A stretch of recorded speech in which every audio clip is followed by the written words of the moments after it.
할렐루야. 오늘도 예배의 자리로 나오신 여러분을 주님의 이름으로 축복하고 환영합니다. 이 시간 우리의 능력의 이름이 되신 예수 그리스도를 찬양하며 나아가겠습니다.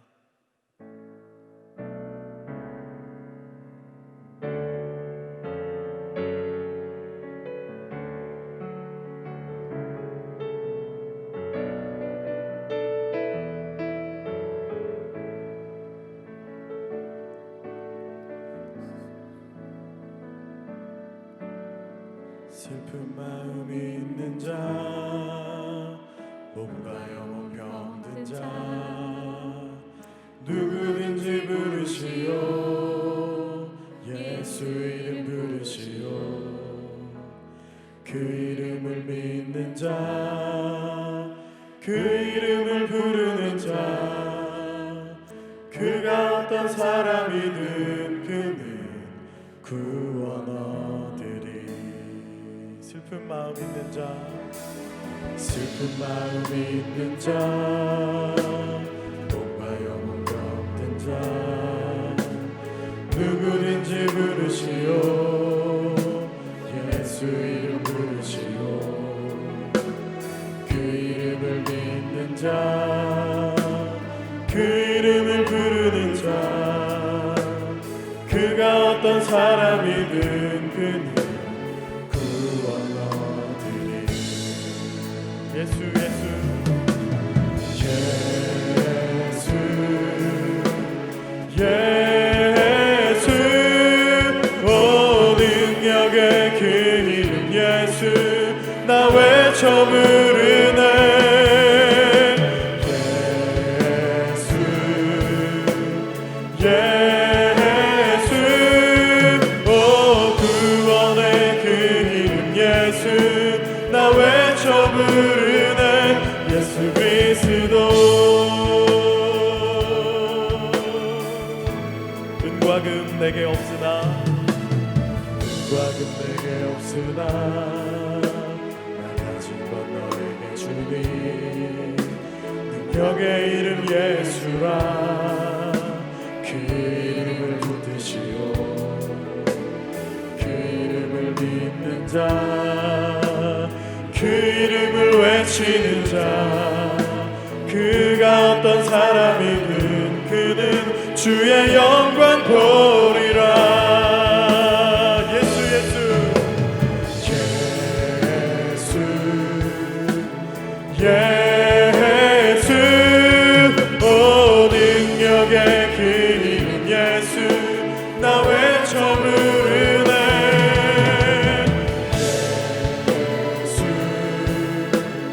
예수 오 구원의 그 이름 예수 나 외쳐 부르네. 예수 그리스도. 우리에게 주신 영광의 이름, 우리에게 주신 영광의 이름 나 어찌 잠잠하리. 세상에 크게 외쳐 부르리 나의 주 예수 그리스도.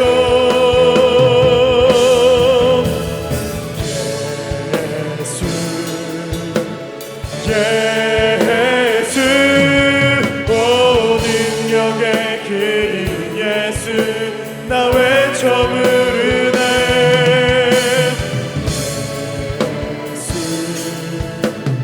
예수 오 구원의 그 이름 예수 나 외쳐 부르네.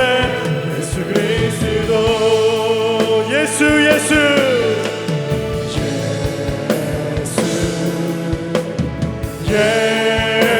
능력의 그 이름, 오 능력의 그 이름 예수 나 외쳐 부르네.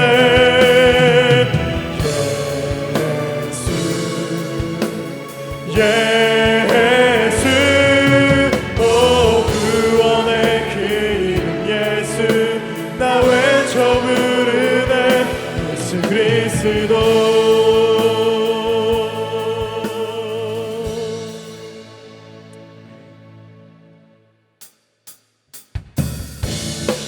우리의 몸과 마음을 주님께 올려드리며 우리 함께 찬양하며 나아가겠습니다. 예수 나의 첫사랑 되시네. 내 첫사랑 지존자 되신 그리스도 예수 찬양하리. 보좌 앞에 나의 삶이 향기로운 제사로 주께 드려지기 원하네. 우리 다시 한번 고백합니다. 예수 나의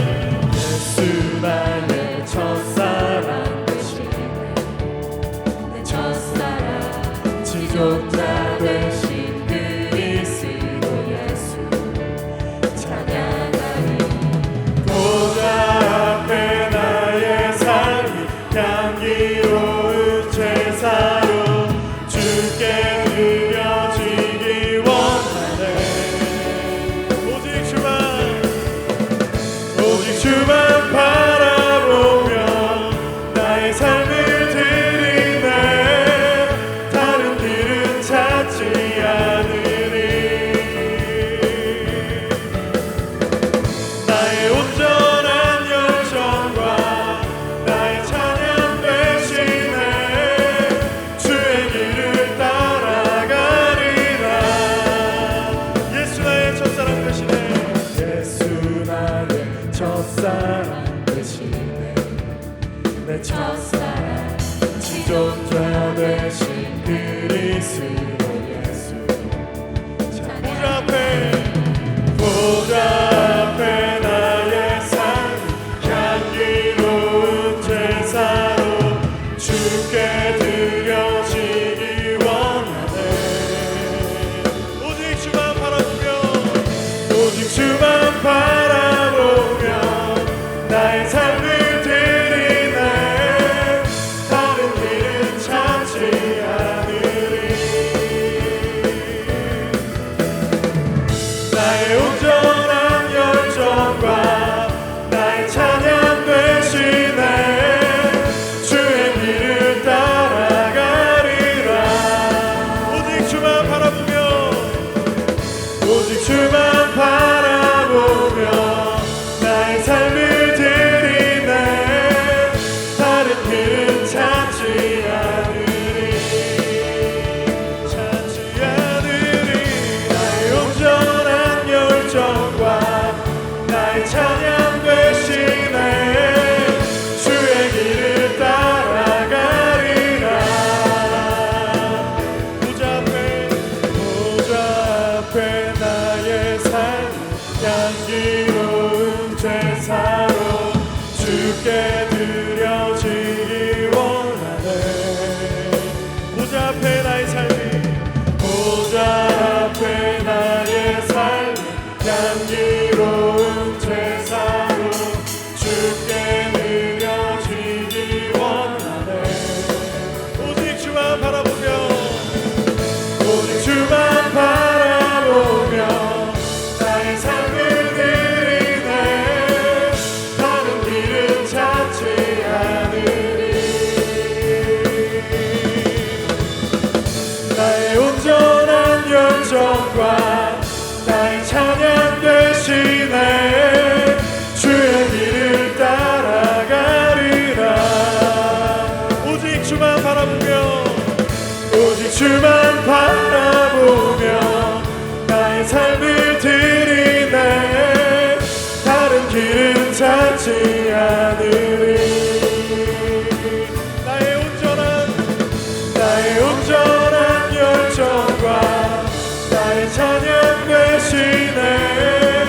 주의 길을 따라가리라. 아멘. 우리 주님 앞에 영광의 박수 올려드리겠습니다.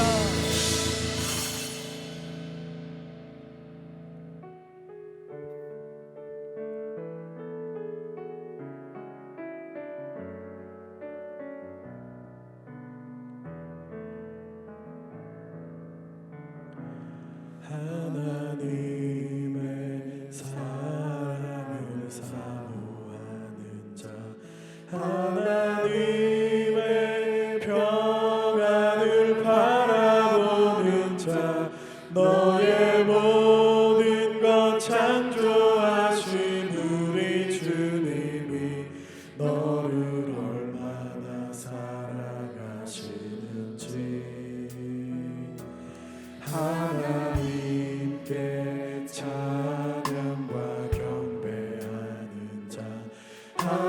하나님의 선하심을 닮아가는 자, 너의 모든 것 창조하신 우리 주님이 너를 자녀 삼으셨네. 하나님 사랑의 눈으로 너를 어느 때나 바라보시고, 하나님 인자한 귀로서 언제나 너에게 기울이시니, 어두움에 밝은 빛을 비춰주시고, 너의 작은 신음에도 응답하시니, 너는 어느 곳에 있든지 주를 향하고 주만 바라볼지라. 하나님께 찬양과 경배, 하나님의 선하심을 닮아가는 자, 선하심을 닮아가는 자, 너의 모든 것 창조하신 우리 주, 너를 자녀 삼으셨네. 하나님 사랑의 눈으로, 하나님 사랑의 눈으로 너를 어느 때나 바라보시고, 때나 바라보시고, 하나님 인자한 귀로서 언제나 너에게 기울이시니,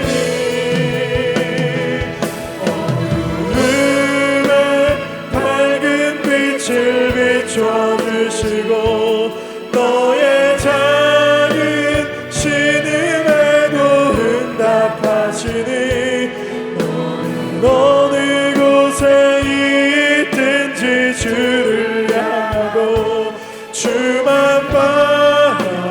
바라볼지라. 하나님 사랑의 눈으로, 하나님 사랑의 눈으로 너를 어느 때나 바라보시고, 하나님 인자한 귀로서 언제나 너에게 기울이시니, 어두움에 밝은 빛을 비춰주시고, 너의 작은 신음에도 응답하시니, 너는 어느 곳에 있든지 주를 향하고 주만 바라볼지, 주만 바라볼지라. 주만 바라볼지라.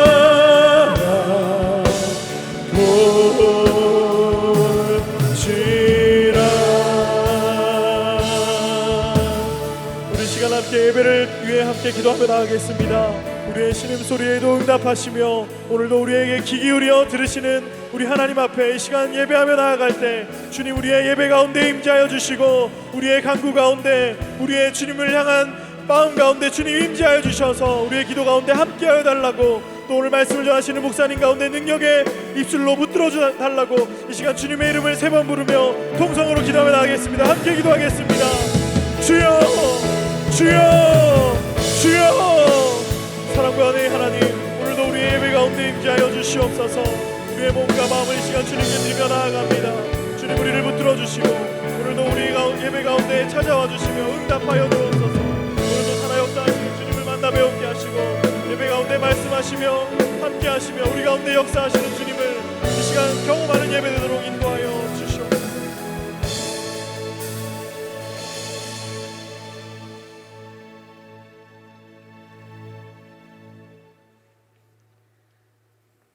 사랑과 은혜가 많으신 우리 주 하나님, 코로나 바이러스로 인해 우리 모두가 예배당에 모이지 못하고 각자 흩어져서 우리의 삶의 자리에서 예배합니다. 우리가 있는 곳 어디에서나 주님께서 임재하여 주시고 은혜에 가득한 예배의 시간 되게 하여 주시옵소서.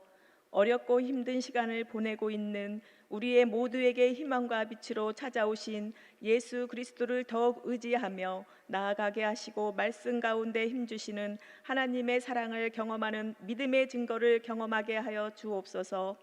하나님, 지난 한 주간 우리의 삶을 돌아보면 이러한 믿음의 증거로 살아가는 우리의 삶이 되지 못하고 늘 불안과 근심과 걱정 가운데 있었던 우리의 연약한 믿음을 고백합니다. 서로를 세워주기보다 오히려 남들에게 상처 주고 서로를 미워하며 작은 것 하나 용서하지 못했던 우리들을 불쌍히 여겨주시사 은혜를 베풀어 주시옵소서. 이제는 나 때문에 내 가족이 기쁨 가운데 거하고 나 때문에 내 일터가 밝은 빛 가운데 거하고 나 때문에 내 교회가 화평 가운데 거하는 참된 그리스도인의 모습을 찾아가게 하여 주시옵소서. 이 시간 교회를 위해 기도합니다. 코로나 사태를 맞이하여 교회에 모여 예배드리지 못하고 서로의 삶을 나눌 수도 없게 되어 답답한 가운데 있는 안산 제1의 신앙 공동체를 지켜주시옵소서. 다시 모여 예배드리고 서로의 삶을 기쁘게 나눌 그날이 기다리며 믿음 안에서 더욱 신실하게 주님을 찾는 은혜 가운데 시간이 되게 하여 주옵소서. 이를 위해 기도하시는 담임 목사님의 영성을 붙들어 주시고 우리 교회를 십자가 복음이 살아있는 교회, 이 시대의 말씀과 예배의 능력이 살아있는 교회로 이끌어 나가시기에 부족함 없도록 인도하여 주옵소서. 이를 위해 기도하시는 담임 목사님의 영성을 붙들어 주시고 우리 교회를 십자가 복음이 살아있는 교회, 이 시대의 말씀과 예배의 능력이 살아있는 교회로 이끌어 나가시기에 부족함 없도록 인도하여 주시옵소서. 오늘 말씀을 전하실 이준서 목사님에게 하늘의 큰 능력으로 함께하여 주시사 전하시는 말씀에 성령의 능력과 권세가 나타나게 하여 주시옵소서. 말씀을 받은 우리들 심령마다 깨달음을 얻게 하여 주시고 이 말씀 붙들고 오늘도 믿음으로 넉넉히 이기며 나아가는 우리 모두가 되게 하여 주시옵소서. 우리의 생명 되신 예수 그리스도의 이름으로 기도드립니다. 아멘.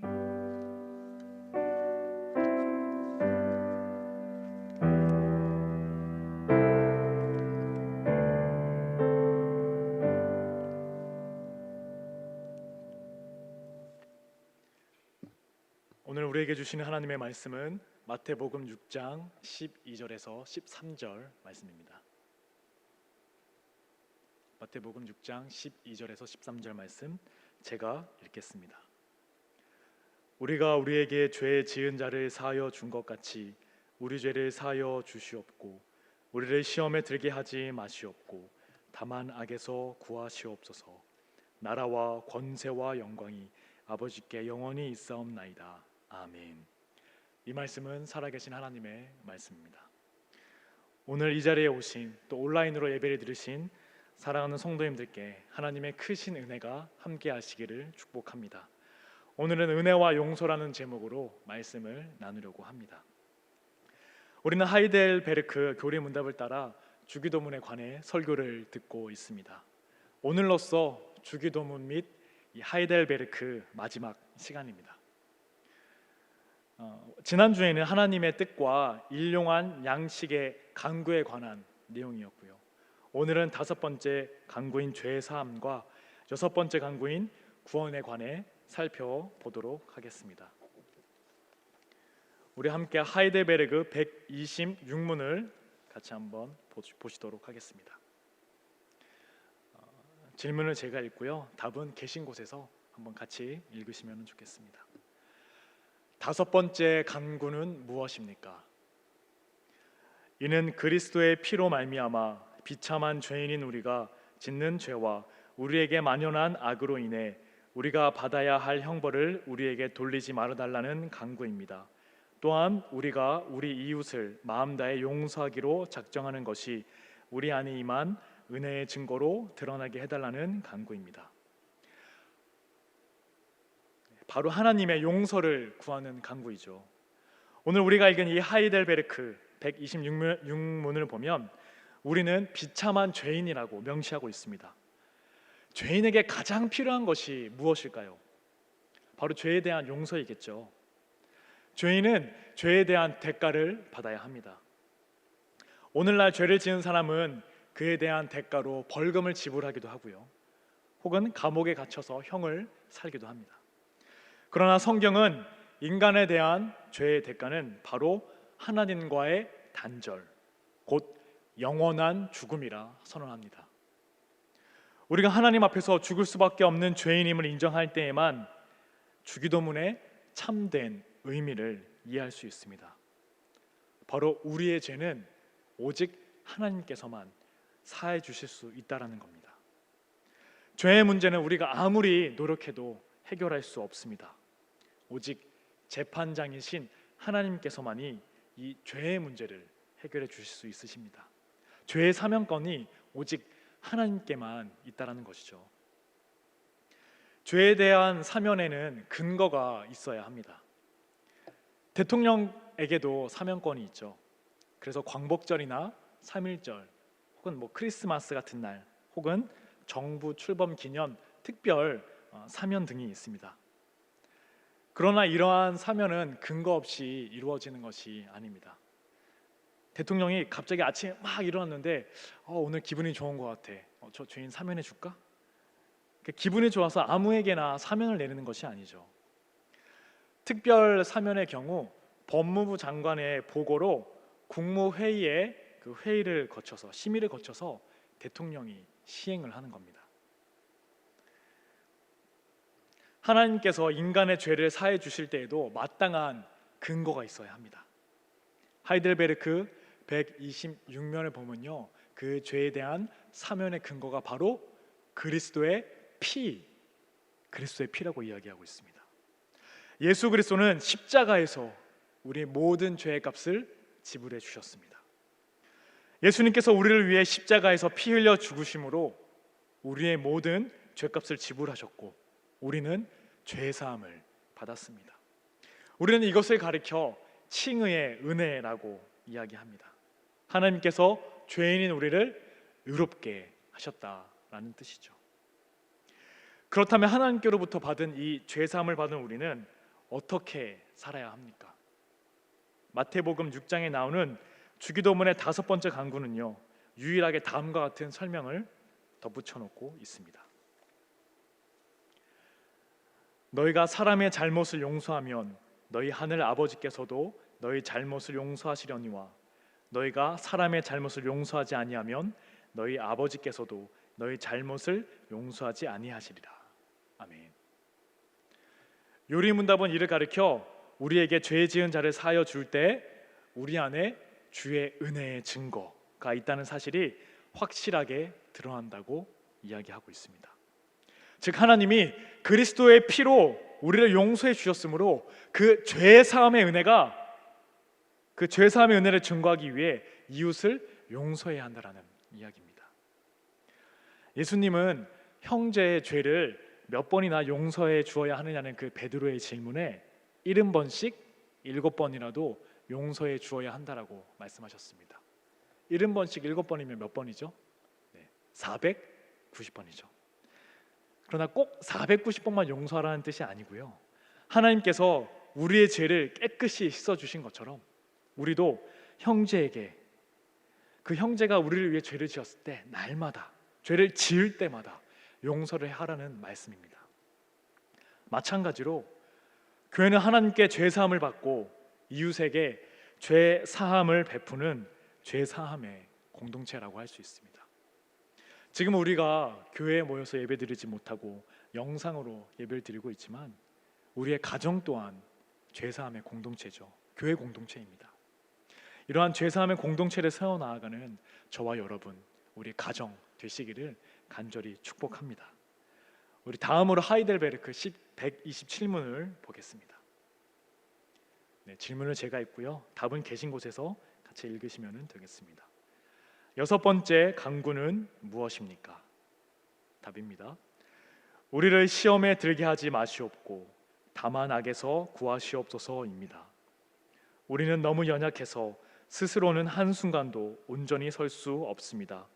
더욱이 우리의 원수들인 마귀와 세상과 우리 육체는 끊임없이 우리를 공격합니다. 그러므로 우리는 하나님이 이런 영적인 전쟁에서 우리가 굴복하거나 패배하지 않고 성령의 능력으로 항상 견고하게 원수들을 대적하여 최후의 완전한 승리를 얻게 하시기를 간구합니다.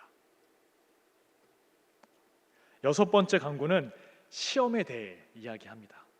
시험에는요, 두 가지의 종류가 시험이 있습니다. 하나님께서 주시는 시험과 사탄이 주는 시험입니다. 하나님께서 주시는 시험은 우리를 세우기 위한 시험이고요. 사탄이 주는 시험은 우리를 무너뜨리기 위한 시험입니다. 하나님이 시험하시는 대표적인 예로 우리 성경에서 찾아보면요, 바로 창세기에서 아브라함이 그 아들 이삭을 바치는 장면이라고 할 수 있겠습니다. 하나님께서 아브라함에게 그 아들을 제물로 바치라고 말씀하신 것은 아브라함을 무너뜨리기 위해서였을까요? 아니죠. 아브라함을 넘어뜨리기 위해서가 아니라 바로 아브라함을 일으켜 세워주시기 위해서였습니다. 아브라함을 세우셔서 그로 모든 민족의 모든 열방의 아버지로 세우시기 위함이었습니다. 일종의 테스트인 것이죠. 학생들이 학교에서 시험을 보는 이유가 무엇입니까? 자기 자신의 실력을 점검하기 위해서이죠. 일종의 훈련입니다. 군인들이 군대에서 훈련을 받는 것도 마찬가지입니다. 군대에서 고된 훈련을 받는 것은 단지 힘들게 하려는 것이 아니라 더 강인한 체력과 정신을 길러 전쟁에서 승리하게 하기 위함입니다. 하나님께서 우리에게 시험을 주시는 것도 바로 이와 같습니다. 우리 자신을 점검해 보고 더 강건한 우리로 세워주시기 위해서입니다. 그러나 사탄이 주는 시험은 어떻습니까? 사탄이 주는 시험의 예로 에덴 동산에서 아담과 하와에 대한 그 시험, 그리고 광야에서 예수님에게 한 시험을 볼 수 있습니다. 이 시험의 목적은 하나님에 대한 믿음을 버리고 무너뜨리고 넘어뜨리는 데 있습니다. 에덴 동산에서 아담과 하와는 그 사탄의 시험에 넘어졌습니다.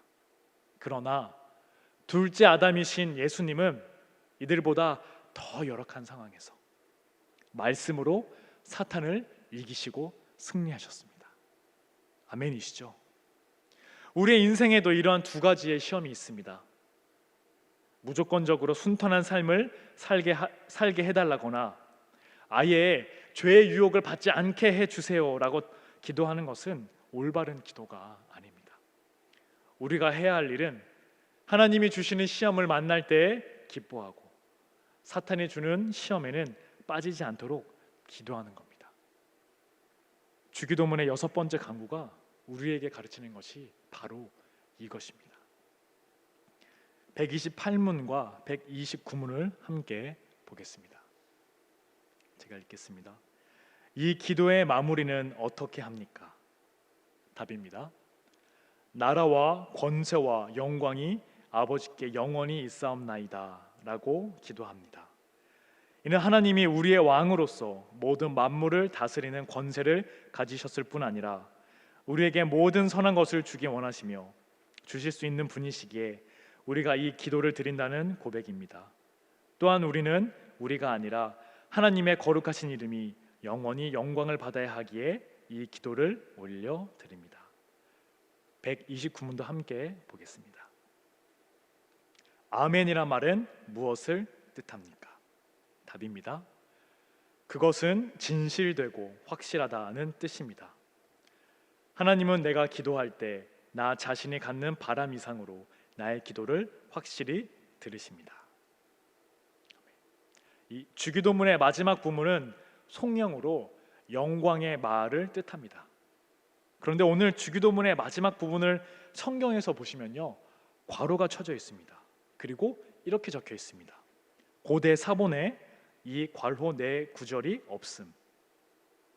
이 송영은 대부분의 중요한 초기 성경 사본에 존재하지 않다라고 이야기를 하고 있습니다. 그래서 오늘날 대부분의 성경에서는 이 부분을 빼거나 지금처럼 괄호 처리를 하고 있습니다. 이 말인즉슨 후대의 사람들이 만들어서 붙였다라는 의미입니다. 그렇다면 이 송영은 사람들이 만들어 붙인 것이니 무시해도 되는 걸까요? 그렇지 않습니다. 하이델베르그 요리 문답은 이 부분을 해설하고 있습니다. 송영이 주기도문을 이해할 때 중요한 이유는 기도 응답의 근거를 밝히고 있기 때문입니다. 지금 이제 주기도문은 새 주기도문으로 이제 바뀌어서 이제 바뀌어 있지만 예전 주기도문을 보시면요, 송영에 대계라는 단어가 있습니다. 대계 주의 나라와 이렇게 이제 이어지죠. 이 대계라는 단어의 뜻을 아십니까? 이 대계의 단어라는 뜻은 왜냐하면이라는 뜻입니다. 왜냐하면. 그래서 이 대계라는 단어를 풀어서 써보면은 왜냐하면 나라와 권능과 영광이 아버지의 것이기 때문입니다라고 쓸 수 있을 겁니다. 마태복음 6장 9절에서 10절 말씀을 보면 주기도문 첫 구절이 나옵니다. 제가 한번 읽어보겠습니다. 그러므로 너희는 이렇게 기도하라. 하늘에 계신 우리 아버지여, 이름이 거룩히 여김을 받으시오며 나라가 임하시오며 뜻이 하늘에서 이루어진 것 같이 땅에서도 이루어지이다. 구절을 나누어 보면요, 첫 번째는 당신의 이름이 거룩히 여김을 받으소서, 두 번째 당신의 나라가 임하옵소서, 세 번째 당신의 뜻이 이루어지게 하옵소서라고 나눌 수 있습니다. 이렇게 주기도문 마지막에 가서 당신의 이름이 거룩히 여김을 받으시고 당신의 나라가 임하게 하옵시고 당신의 뜻이 이루어지게 해 주옵소서. 대개 나라와 권능과 영광이, 왜냐하면 그 모든 것이 나라와 권능과 영광이 아버지의 것이기 때문입니다 라고 고백을 하는 것이죠. 기도 응답의 확신은 우리의 능력이나 힘이 아닌 바로 하나님으로부터 오는 것이라 할 수 있습니다. 계속해서 송영은 나라와 권능 그리고 영광이 하나님의 것이라 이야기합니다. 특별히 나라, 권능, 영광이라는 단어가 선택된 것은 왕이신 하나님을 강조하기 위함이라 볼 수 있습니다. 나라가 당신의 것입니다 라는 구절은 하나님 아버지가 온 세상의 왕이시며 주인이라는 표현입니다. 하나님의 나라는 영원하다는 점에서 세상 나라와는 근본적으로 다르다고 할 수 있습니다. 또한 이 성경이 쓰여질 당시 왕은 권력 그 자체였다는 점에서 권능이 아버지께 있다라는 말은 모든 결정권이 아버지께 있다라는 고백을 할 수 있습니다. 마지막에 나오는 이 영광이란 단어도요, 주기도문이 가진 송영의 성격을 가장 확실하게 보여줍니다. 영광은 왕이 자신의 능력을 나타내는 방식입니다. 왕은 무엇을 하든지 자신의 영광을 드러내며 또 영광을 나타내는 방식 또한 자기 자신이, 왕이 정하고 있죠. 즉 그 영광은 왕에게 속한 것입니다. 이 영광이 하나님께 속한 것이므로 우리가 해야 할 일은 이를 차지하는 것이 아니라 기도를 통해 그 영광을 하나님께 올려드리는 겁니다. 종교개혁가들이 솔리데오 글로리아, 오직 하나님께 영광이라는 구호를 사용한 것도 바로 이 때문이라 할 수 있습니다. 그들은 하나님의 영광이 이 예배 속에서 드러나기를 원했습니다. 하나님의 영광은 우리의 노력이나 우리의 열심이 아니라 하나님의 말씀 속에서 우리가 순종할 때 나타납니다. 기도 속에 이러한 성령이 빠져 있는 경우가 참 많습니다. 우리 기도가 하나님의 나라와 권능과 영광을 구하는 것이 아닌 자신의 나라와 영광과 권능을 구하는 기도가 되었다라는 의미이기도 합니다. 우리가 이러한 성령의 의미를 깨달았다면 기존의 기도의 습관에서, 관습에서 돌이켜 다시 하나님을 중심에 두는 기도로 나아가야 할 것입니다. 나라와 권능과 영광이 아버지께 있다라는 말은 그 나라와 권능과 영광이 하나님 아버지의 것이니 우리와 상관이 없다라는 뜻이 아닙니다. 하나님은 하늘과 땅의 모든 권세를 부활하신 주님께 주셨습니다. 그리고 믿음을 통해 그리스도와 연합한 우리는 마지막 날 그리스도께 속한 모든 것을 누리게 될 것입니다.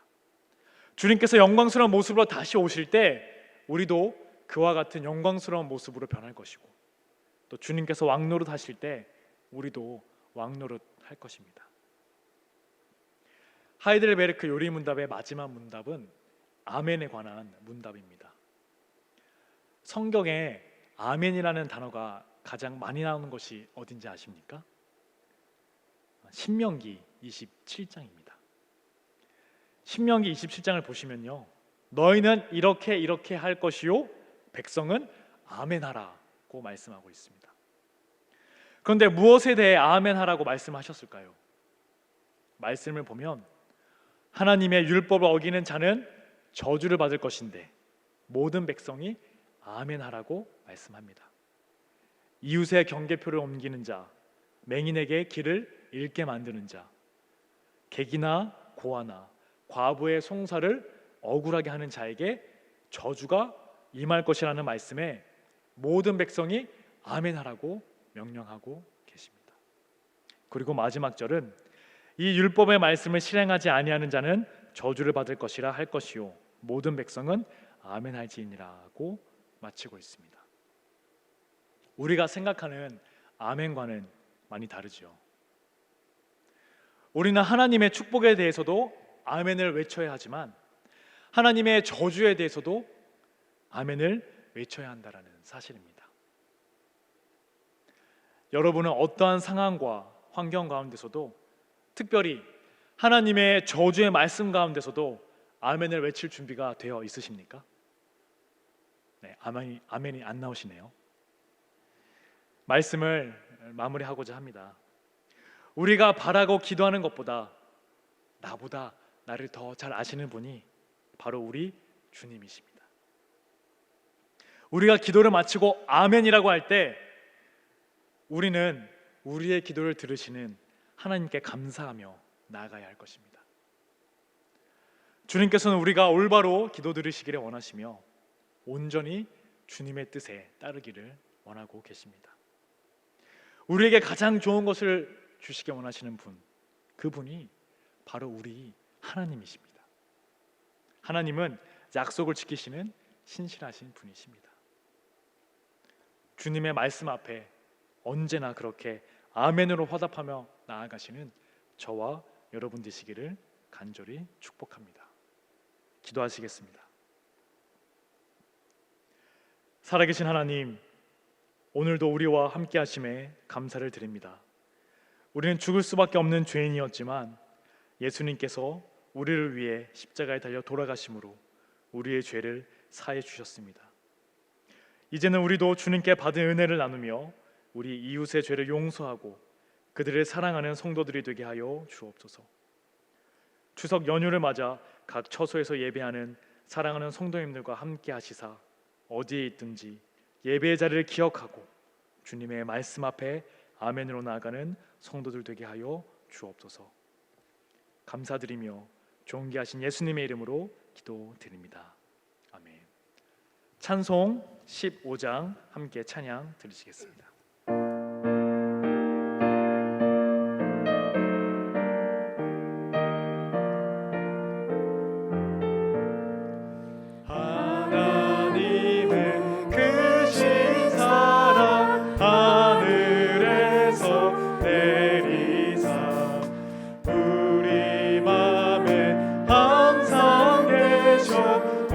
온전하게 하소서.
광고는 주보를 참고해 주시고요. 주님의 은혜 가운데 평안한 추석 명절 보내시는 우리 성도들 되시기를 간절히 축복합니다. 기도하시겠습니다.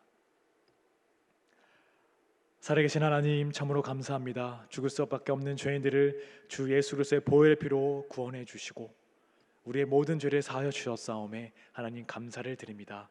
이제는 받은 은혜를 가지고 우리의 이웃들을 사랑하며 그들의 죄를 용서하며 담대하게 주님께 나아가는 사랑하는 성도들 되게 하여 주옵소서.